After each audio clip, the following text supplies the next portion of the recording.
Welcome to hashtag 52 Needs. And this week we are talking about mourning and the need for it. And I'm so delighted to have with me my good friend and dedicated funeral celebrant, lifetime and end of life specialist, Jacqui Chaplin. Jacqui's commitment and compassion mean that a commemoration of a loved one's life will leave families and friends feeling just that little bit better on what can only be considered to be one of the most difficult days in life. Jacqui lives and breathes the various elements of her career, which includes leadership coaching and hosting a radio show about mental health matters, into an area of life that people don't want to think, let alone talk about. Jacqui seeks to make the unspeakable comfortable and make a difference to others on the most difficult days. Hi, Jacqui. Hi, Ange. How are you traveling? Excellent. Good to So hear. let's talk about mourning as at work, which doesn't seem to be a topic where you go, mourning at work. Why should I mourn at work? Well, we should, right? Look, I think there are so many things that, that we can grieve and mourn about in life, and certainly at work. Mm. Whether that's because someone has died in your life and how you then express that at work. And then there's all the things that we grieve about and experience mourning that have nothing to do with the death of someone, but it might be a loss of a promotion or being made redundant. Whoa, that one gave me a kicker 20 years ago. Yes. So yeah, there's lots of different kinds of mourning at work, and we can't leave our emotional life and the rest of our life outside of work. Well, people try, not very successful though. Yeah, it's really interesting. And I was just talking to my neighbor, and she's quit her job.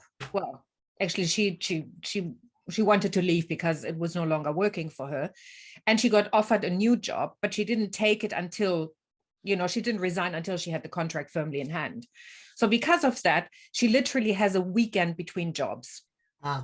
So she leaves on Friday, starts the new job on Monday. And I said to her, do you give yourself any time to let go? Because you're mourning the loss of a job, even though you are leaving. Because I mean, this is the coach in me coming out. William Bridges' model of transition, is that there's change is one changes for the next, going from one location to the next. That's change. Transition is the process of going from one place to the next. And that includes mourning. It means letting go of what we have let go of, or what we're letting go of. And people forget about that. They just go, oh, change. Yay, I'm going to the new office. But saying goodbye to colleagues, mourning the loss of relationships, maybe competencies that you have had, and then all of a sudden you have to relearn all of those things. Yeah. It's there's a lot. It's like a general pattern in life, our literacy around grief, mourning and death is pretty bad in Western nations. You either, have to put it aside or soldier on, or get over it quickly. This too shall pass. And, I got to be clear, hand up. I use that. It will pass, but so does all the joy in life. Like our joyous moments pass, because if they didn't pass, we couldn't notice them for being joyful. And so, that it's just that sometimes that can sound a bit like a platitude and not be very helpful, effective, or useful or appropriate. Well, it's when somebody has just lost a job or somebody has died, to say somebody, this too shall pass, and time heals all wounds. Probably a bit too early for that. Yeah. But how do we deal with people at work? Because I mean, people generally don't take time off from work to mourn. Yeah, right? Or a couple of days, yeah. So the funeral. A couple of days, maybe, arrange the funeral, talk to people like you, and then get on with it. But how do we deal with people who have just lost somebody at work? Because, again, everybody grieves totally differently. But what would be some useful ways? I think there's two things here, and this applies for your personal life as well as work life, and death as well as any of the other losses you can have in work, which is, there's two things. There's self and others. So what can you do yourself that can make it easier for you and easier for others to interact with you, which is give them permission to talk about it. Yes, Dad's died. here's what I love about him. Feel free to talk to me about him. Often people feel really, you know, it's like, oh, that'd kill me if that happens, or oh, I'd die if that happens, you know. So the language of death and killing is actually quite a bit of our parlance, Yeah. In terms of metaphor and all that kind of stuff. So being able to say to people, yep, Dad's died, feeling pretty crappy, it was sudden, or it was a horrible death, or, you know, we knew it was coming, so we've had the chance to think about it, but I still am, you know, quite fragile. And it's okay if I cry. If something you say makes me cry, just know crying's okay. So I think that's really important, and we discount the fact that we can actually tell people Absolutely what works for us, what doesn't. You know, if you see me, if you hear me crying in the toilet, just leave me be. Right? Just going to have a little sook, get it together, and I'll come out. You know, you don't have to, oh, are you all right? You know, so that's one thing. We can tell people what we want. And the other thing is declaring that you don't know what to do or say. Like, I got no words. How, you know, how can I help? What would work for you like this? Would you like me just to go away? Would you like me to give you a hug? I've got to watch out with that in the workplace, of course. Yeah. But, you know, or, you know, how about we just go for a walk around the block? Yeah. You know, and I know in times when I've had non-death related grief at work, you know, when I've felt shattered by something, someone just said to me, come on, took me by the elbow and went for a walk out around the block, pouring with rain, but I needed to be somewhere else. Yeah. You know, or little gestures like, you know, they drink coffee, get them a cup of coffee. Yeah. And I think, because we've talked about this before in the other part of this interview, is that the prefrontal cortex goes offline when we're grieving and when we're in mourning. And so people will make mistakes when they're at work. They're probably not going to be that focused on detail, and, you know, may have conversations and not recall that they've had the conversation. So having compassion with people in that space, instead of going, you're not up to your best standards here at the moment, and you made some mistakes here, give people work that is maybe not so important. You know, don't let them work on the most crucial project that you've got going, advance your company to the next highest level, or, you know, or present to the board, or whatever it might be. But give them something that keeps them busy, because that maybe it's something they can use to mourn. But also, don't give them something that will overwhelm them with even, you know, more responsibility, and, you know, need them to think in a way that they may not be able to. So that's a really simple thing, is being able to say, so what would work for you right now? Do you want the repetitive stuff that, you know, we do a lot of regularly, that I can take from someone else and give to you because you're perfectly capable, but it doesn't, you know, strain your strategic part of your brain, or, you know, that detailed piece that's really organized, you know, needs that organization and that ability to take in multiple things at the same time. So that's, and it really is just ask. You know, we just don't do enough of that in our best of days, let alone when we're dealing with someone whose grief may be far bigger than, or far more expressive, or far more internal than you used to too. Like, because there is no one right way to grieve. Well, actually there is one right way to grieve. It's your way. So, just ask questions. Yeah.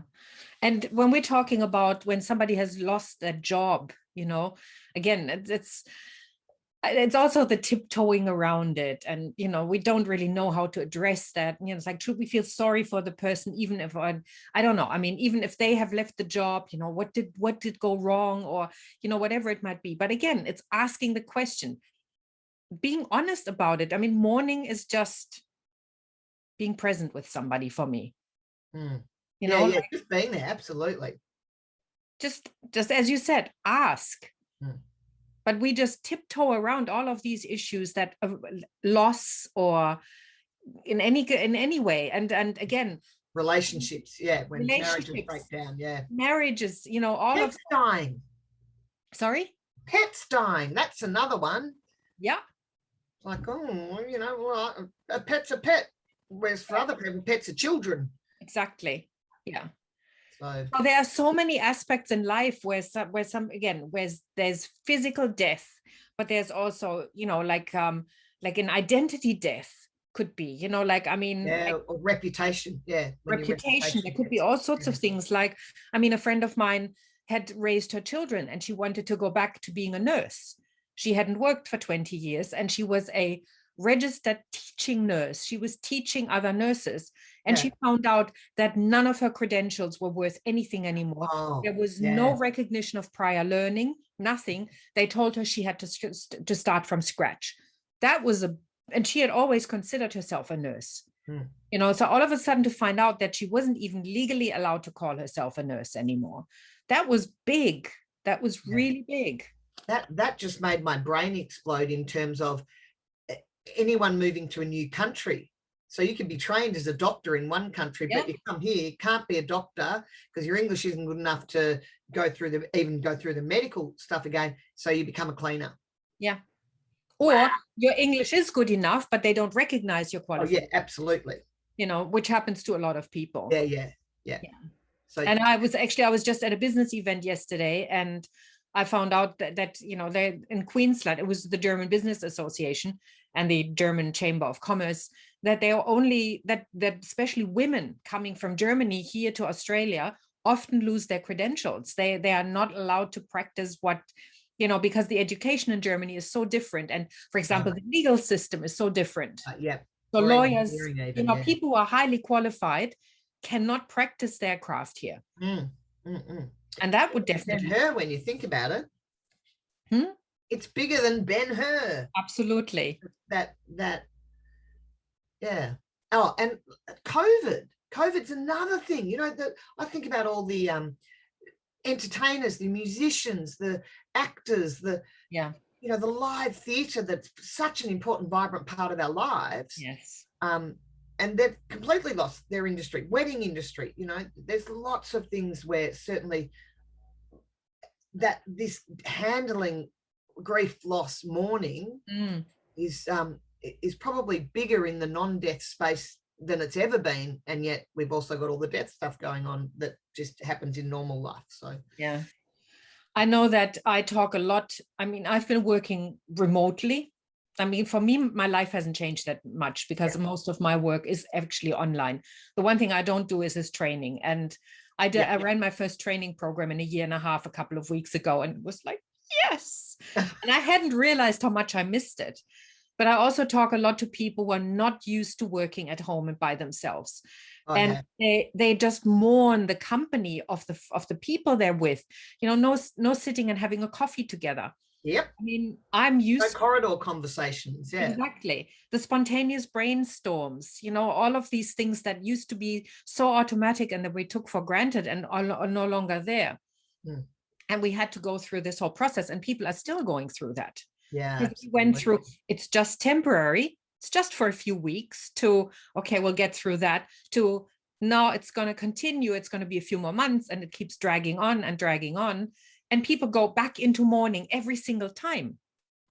And I know you in Melbourne are definitely, I mean, you can't even allow yourself to mourn anymore, really, right? No, it's just like, just don't tell me what's happening. Someone just tell me when I can do something new now. It's been a bit. And for extroverts who get put in, like I'm fortunate, I still get to go out to work. But yeah, that's a big sense of grief for a lot of people who thrive on that people connection and get their energy from it. Huge loss. And I think being able to, I've had a few introverts, people with an introverted preference, say to me, oh, how are you doing? You are one of the biggest extroverts I know, extroverted preference people that I know. I'm going crazy. And it's like, yep, was there last year. So, it's challenging times. But yeah, that morning ritual. And in fact, I think probably there's a lot of people who are in that space of loss from a career and work perspective, and probably haven't grappled with the fact that grief and loss and mourning is actually what they need to be doing, and actually cutting themselves some slack and being gentler with themselves, as if someone has died in their world, because something really significant has died in their world. Absolutely. Yeah. But we don't make room for that. Again, it's about soldiering on. It's about, you know, like, just let's get on with it. And mental health is really fragile at the moment for a lot of people. I mean, I was told that, I mean, you can't get any figures at the moment. They stopped publishing them. But suicide supposedly went down in 2020, but ambulances, I think, quadrupled. You know, people who were, so I think there were a lot of people who, the need for mental health resources and services grew, but the suicide numbers didn't actually change in any significant way. But they're still stupidly high and ridiculously undealt with. Just putting, there's my mind health radio history, mental health advocacy comes in as well. Give me a tough subject and I'll talk about it.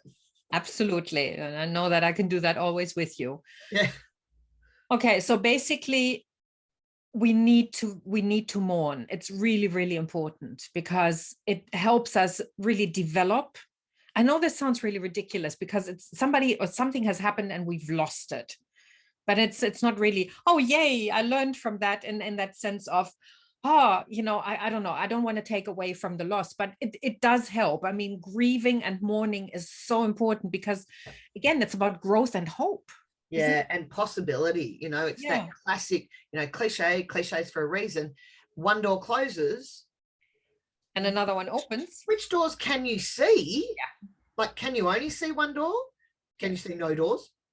Oh, my favorite one is, my favorite one is, man, there's these two, it's a cartoon and it's just two, you can only see two eyes and the thought bubbles. And it says, I know that when one door closes, another one will open, but man, these dark hallways are a bitch. And that's what I think of as mourning, like, don't get stuck in the dark hallway too long. It's dark, keep moving. Or feel for the door handles. There'll be more. So that and even with when someone has died, I often take opportunities in funerals to encourage people to remain open to the possibilities of life when the time is right for each of you, because the time will be different for each of you. Some of you will be able to see a spark of possibilities in every day that comes. Some people, irrespective of whether it's death or loss in the workplace stuff, cannot see that stuff for a very long time. So one of the things that I think is really helpful, particularly in the work context, is just to help those people in loss by inviting them to see possibilities. Oh, have you noticed the blue sky today? It's really beautiful. How about a walk around the block? Or, oh, that place, that you love getting the sushi from, I'm going there past there. Can I grab you something? So engage them in the things that they've loved before to show them that the experiences that they enjoyed before their loss are still there. And they can still be part of that. And that also goes for loss of job. Oh, yes, absolutely. Again, anything, any kind of loss. It's about seizing the moment and supporting the person in becoming present. Because all life is a series of moments. And what are you going to do in the next moment? How much did you enjoy that last moment? Oh, let's repeat that. Or let's not do that one again. Sometimes being able to offer that to others means that even if they can't accept it right in the moment, don't stop offering. Offer different things. Offer it less regularly. Offer it more regularly. And give people the opportunity to step into a space of difference. Sometimes that's all it takes, someone to show you a different way. Totally agree with you. And I think those were really wonderful parting words. Excellent. I like a good parting word. Yes. Thank you so much, Jacqui. My pleasure. Thanks everybody for joining us, and I'll see you next week. Bye.